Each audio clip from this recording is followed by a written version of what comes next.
ఇన్నాళ్లు సైలెంట్ గా ఉన్న సింగనమల టీడీపీ నాయకురాలు బండారు శ్రావణి సడన్ గా యాక్టివ్ గా మారారు. ఎన్నికలు దగ్గర పడుతున్న తరుణంలో పూర్తి స్థాయిలో సింగనమల నియోజకవర్గం చుట్టేస్తున్నారు.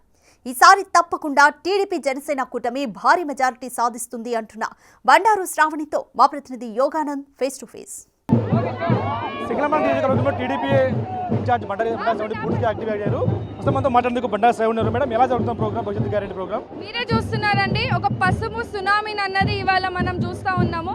సింగనమల నియోజకవర్గం సిద్ధరాపురం గ్రామంలో మా స్వగ్రామము ఒక శేష స్వాగతము ఇవాళ ప్రజలందరూ కూడా పలకడం జరుగుతూ ఉంది.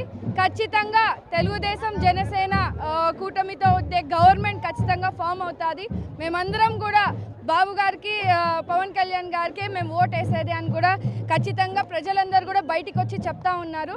అది మరి ముఖ్యంగా ఇప్పుడు జరుగుతున్న వైఎస్ఆర్సీపీ పరిపాలనలో వాళ్ళు విసిగెత్తిపోయారు. ఇప్పుడు రెండు నెలలు ఉన్నాయండి ఇంకా ఎలక్షన్కి, అయినా కూడా మీరంతా చూస్తూ ఉన్నారు. రోడ్డు పొరుగునా కూడా ప్రజలందరూ కూడా అసలు ఆల్రెడీ మేము సెలబ్రేషన్ స్టార్ట్ చేసిన విధానంగా ఉందండి. మొత్తంగా టీడీపీ జనసేన కూటమి రాష్ట్రంలో ఎలా ఉండబోతుంది? మొత్తంగా ఈసారి టీడీపీ జనసేన కూటమి రాష్ట్రంలో ఎలా ఉండబోతుంది, ఎలాంటి రోల్ ప్లే చేయబోతుంది? మొత్తంగా డెఫినెట్గా డిఫరెన్స్ ఉంటుందండి, డెఫినెట్గా డిఫరెన్స్ ఉంటుంది. ఒక మంచి పరిపాలన అన్నది, ఒక విజన్ ఉన్న నాయకుడు పరిపాలిస్తే రాష్ట్రం ఎలా ఉంటుందో అలా ఉంటుందండి.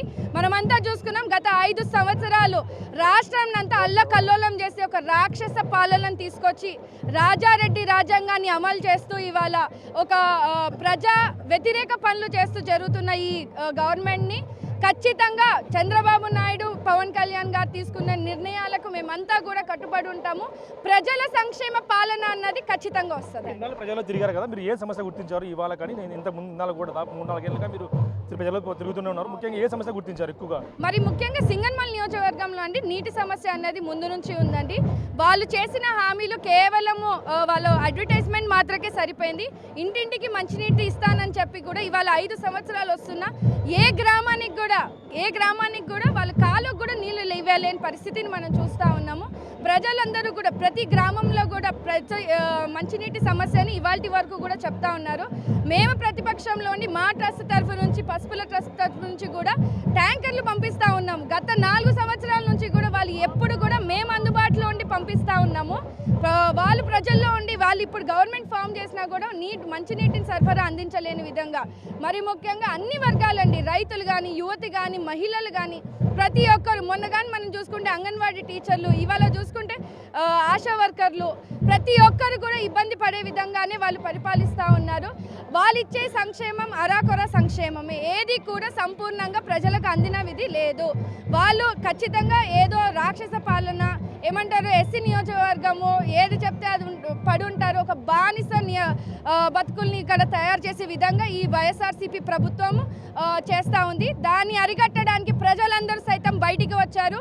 మీరు చూసుకుంటే ఆడవాళ్ళు మామూలుగా బయటికి రారండి ఎక్కడైనా. మీరు ఎస్పెషలీ మా సైడ్ చూసుకుంటే మహిళలు ఎంత బయటికి వచ్చి రాజకీయాల్లో కానీ దేనికైనా రాదు. ఇప్పుడు చూసుకుంటే ఆడవాళ్ళు సైతం బయటికి వచ్చి నిరసనలు చేస్తున్నారు. అంటే వాళ్ళే విసుకెత్తిపోయినారు.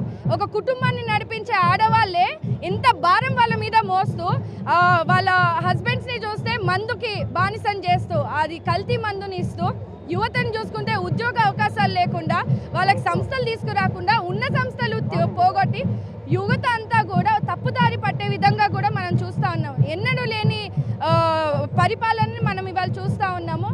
చిన్న పిల్లలు, స్కూల్కి వెళ్ళే పిల్లలు కూడా ఇవాళ మద్యం తాగుతూ ఉన్నారండి. మీరు చూస్తే అంటే అంత అందుబాటులోకి తీసుకొని వచ్చి ఇష్టానుసారంగా పరిపాలన చేస్తున్న ఈ జగన్మోహన్ రెడ్డిని ఇంటికి పంపించే టైం వచ్చిందని ప్రజలందరూ కూడా సైతం ముందుకు వచ్చారు. ఈ ప్రాంతంలో కాలువలు ఎక్కువ ఉన్నాయి, వ్యవసాయానికి ఎక్కువ అనుకూలంగా ఉండే ప్రాంతము, కానీ వాటర్ సోర్స్ చాలా తక్కువ ఉంది అంటూ కూడా స్వయంగా ఎమ్మెల్యేని ఆరోపణ చేశారు. ఎస్సీ నియోజకవర్గంలో ఎస్సీ మహిళ కాబట్టి నన్ను చులకంగా చూస్తున్నట్టు స్వయంగా ఎమ్మెల్యే కూడా ఆరోపణ చేశారు. ఇప్పుడు ఆమె ఇన్ఛార్జ్ పదవిని తప్పించి వేరే వాళ్ళని తీసుకొని వచ్చారు. ఈ మార్పు ఎలా ఉంటుంది మీకు?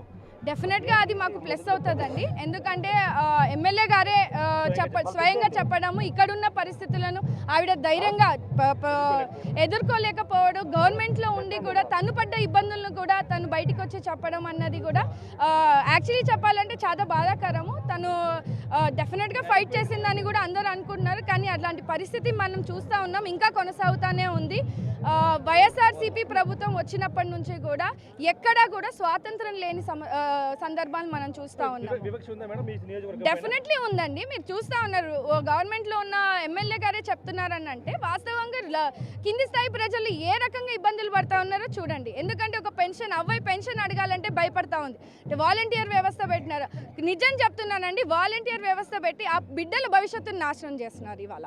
ఎందుకంటే ప్రభుత్వం సరిగా పరిపాలన చేయలేక ఇవాళ వాలంటీర్ని ఇబ్బందులు పెడతా ఉండి వాళ్ళు ఎలాంటి అరాచకాలకు పాల్పడతా ఉన్నారో మీరు అందరూ చూస్తూ ఉన్నారు. ఇప్పుడు ప్రధాన ప్రతినిధి మీకు ఎవరు మేడం? వైసీపీ క్యాండిడేట్ పద్మావతినా, లేదంటే ఇన్ఛార్జ్ ఎవరు మీ ప్రధాన ప్రతినిధి? అవన్నీ తర్వాత, అవన్నీ నెక్స్ట్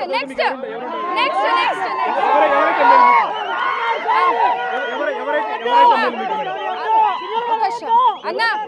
ఎవరైనా కానీ చంద్రబాబు నాయుడు గారిని ముఖ్యమంత్రి చేసేంత వరకు మేమంతా కూడా ప్రత్యక్షంగా గ్రౌండ్ లోకి వచ్చి పనిచేస్తామండి. అభ్యర్థులు ఎవరైనా ఖచ్చితంగా తెలుగుదేశం జనసేన జెండా ఎగరేస్తున్నాము. అభ్యంతరం లేదు. టీడీపీ జనసేన జెండా ఖచ్చితంగా ఎగరేసి తిరుగుతాం. సింగనమలే కాదు, రాష్ట్ర వ్యాప్తంగా కూడా టీడీపీ జనసేన జెండా ఇస్తారు పాజిటివ్గా ఉంది కాబట్టి నిజంగా సమస్యలను తీర్చి ప్రజలకు వెళ్తామంటూ కూడా ఇన్ఛార్జ్ శ్రావణి చెప్తారు. Video Prasad Big TV Singanamala నుంచి.